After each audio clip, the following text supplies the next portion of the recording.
böyle dost, kardeş, teref tefrukat geldi geçti. Allah rahmet eylesin. Şu arkadaşların yolumuz olmasın.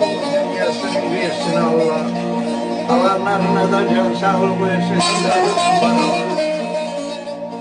Hürmetli dostlar, bizim millette diyorlar ki hangi evdeki büyükler var, dede var, nene var, dilimiz var, dinimiz var, adetimiz var. Hürmetli arkadaşlar, kardeşler, hoş gelmişiz, safalar getirmişiz. Anadan yetim kaldım. 6 aylık kalmış. Analık büyüdüm. Kimler büyüttü sizi sorar? Analığım büyüdü. Aa, Allah rahmet etsin. Amin. Allah olsun. biz de Habib kardeşimizle bir güzel sizler için, büyüklerimiz için bir güzel şarkı, bir güzel türküler vardı.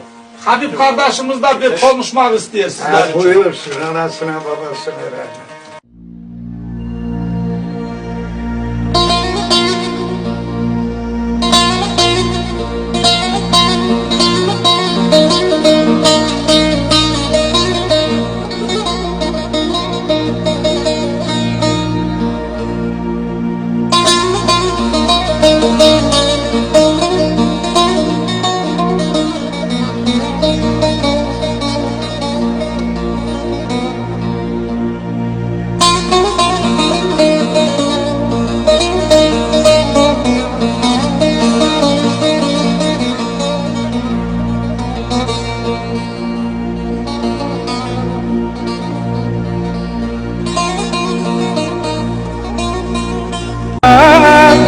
Aya değişmem.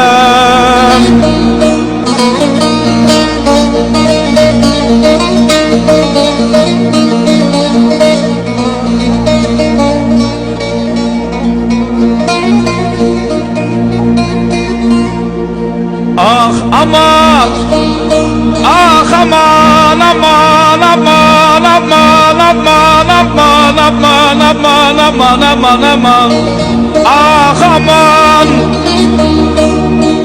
ah, ah, gider o yere haber, ah,